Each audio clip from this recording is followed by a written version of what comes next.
முதல்ல இவர் ஒரு சொல்கிறார்ல டபுள் இன்ஜின் சர்க்கார் அப்படின்றது, அது என்ன விதமான ஒரு வாதம்? அது முற்றிலும் ஜனநாயகத்துக்கு எதிரான ஒரு வாதம். அதாவது இங்கே மக்கள் வாக்களித்து ஒரு மாநில அரசை தேர்வு செய்கிறார்கள், அது இந்த மக்களுடைய முடிவு. ஆனால் அவங்க என்ன சொல்ல வராங்கன்னா, இங்கே நீங்கள் எனக்கு தோதுவான அரசை அமைத்தால் மட்டும்தான் இந்த மாநிலத்திற்கான திட்டங்களை நாங்கள் செஞ்சு தருவோம் அப்படின்னு சொல்கிறது இருக்குல்ல. சிம்பிளாக சொன்னால் எனக்கு ஓட்டு போட்டால் தான் செய்வேன். அது என்ன என்ன சொன்னாங்க, பீகார் தேர்தலில் வந்து கோவிடுக்கு ஊசி வேணும்னா, ஃப்ரீயாக ஊசி வேணும்னா என்டிஏக்கு ஓட்டு போடுங்க, அப்போ தான் மத்திய அரசு வந்து இலவசமாக ஊசி தரும்னு பிரச்சாரம் செய்தவர்கள். அப்போ என்ன மனநிலையில் நீங்கள் இந்த மாநில மக்களை அணுகிறீர்கள்? இது அச்சுறுத்தல் இல்லையா?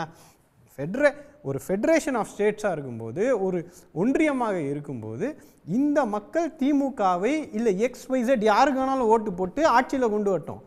ஒன்றியத்தில் உங்களுக்கு ஆட்சி கொண்டு வந்துட்டாங்க, அவ்வளோதான், முடிய போச்சு. பிரதமரை தேர்ந்தெடுக்கிறார் நண்பர், ஞாபகம் வைத்துக் கொள்ள வேண்டும். யாரும் மறுக்கலையே, யாரும் மறுக்கலைங்க. நான் என்ன சொல்ல வரேன்னா, குமார் சார், தமிழக அரசுக்கு மட்டும் தான் இருக்கிறது, மத்திய அரசுக்கு நான் அதை சொல்லவே வரல. ஒரே நிமிஷம் நான் சொல்கிறேன்.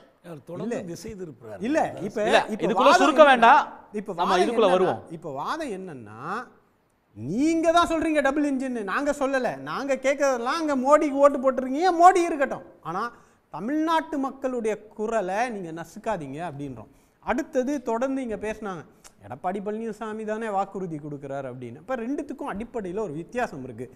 செல்ஃபோன் தருவேன் என்று வாக்குறுதி தந்தவர்கள் செல்ஃபோன் கொடுக்கல, ஸ்கூட்டி பெண்களுக்கு இலவசமாக தரேன்னு சொன்னவர்கள் ஸ்கூட்டி தரல, தாலிக்கு தங்கத்தை நிறுத்தி வைத்து இருந்தவர்கள் அதை சரி செய்யலை.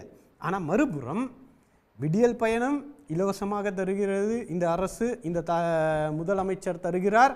அடுத்தது உரிமை தொகையை மாதம் மாதம் 1000 ரூபா வந்து சரியாக தவறாமல் கொடுக்கிறார். தமிழ் புதல்வன் மூலமாக 4 லட்சத்திற்கு அதிகமான மாணவர்கள், கல்லூரி மாணவர்களுக்கு மாதம் மாதம் 1000 தருகிறார். புதுமை பெண் திட்டம் மூலமாக 4 லட்சம் மாணவிகளுக்கு உயர்கல்வி படிப்புக்கு 1000 ரூபா தருகிறார்.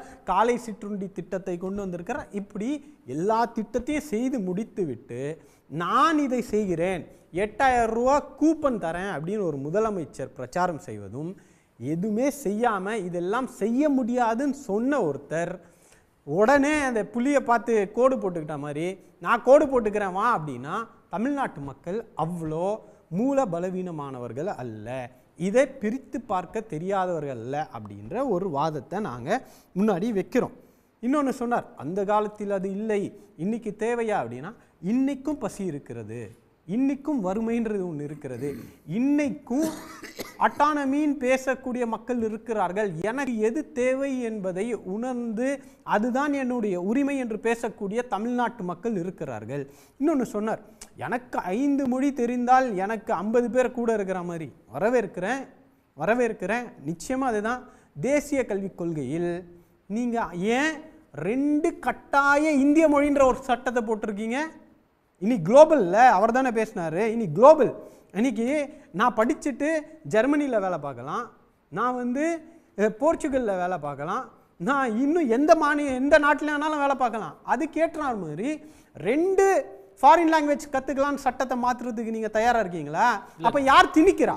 மொழிக்குள்ள சுருக்க வேண்டாம், நம்ம இன்றைய திணிக்கிறது, இவங்க வந்து திணிக்கிறதுன்றது யார் செய்கிறாங்க அப்படின்னா பாஜக தான் செய்யுது. நாங்கள் திணிக்கலை, வேணும்னா என்ன தமிழ்நாடு வெர்சஸ் டெல்லின்னு முதல்ல அந்த திணிப்புக்கு எதிரான முழக்கத்தை தான் நம்ம எடுத்து வைக்கிறோம் திருவாரூர்ல வைக்கிறோம். ஆமா. இன்னொன்று டபுள் இன்ஜின் சர்க்கார்ன்றாங்கல்ல, இவங்க நெருக்கமாக இருந்த காலத்தில் தான் 2017 எய்ம்ஸுக்கு அடிக்கல் நாட்டினாங்க.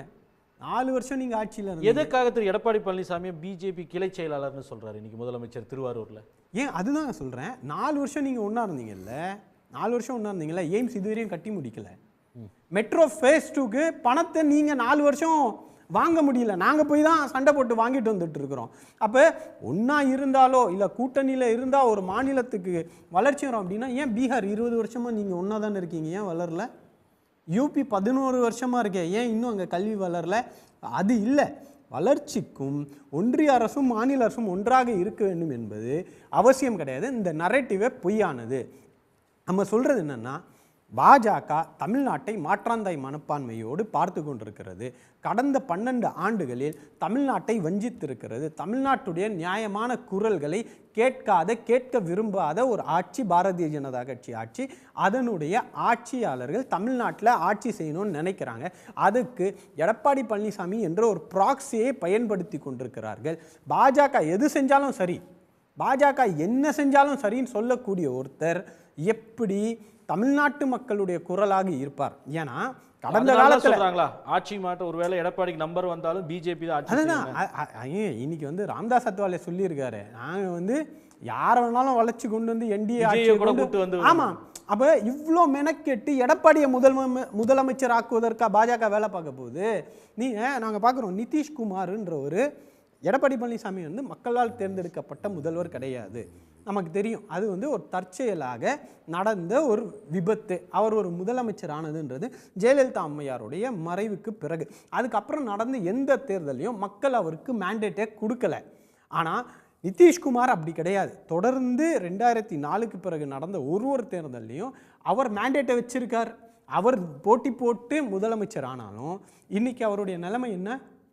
மெஜாரிட்டி கிடைக்கலன்னே நிதிஷ்குமாரை போன்ற மக்கள் ஆதரவு பெற்று முதலமைச்சரானவர் இப்போ திடீர்னு ராஜினாமா செஞ்சு நான் ராஜ்யசபாவுக்கு போறேன்ற இடத்துல நிதிஷ்குமாருக்கே அந்த நிலைமை என்றால், தப்பி தவறி எடப்பாடி பழனிசாமி ஒரு கொலிஷன் கவர்மெண்ட்டை இங்கே உருவாக்குனார்னா என்ன நடக்கும்ன்றது தமிழ்நாட்டு மக்களுக்கு நல்லாவே தெரியும்.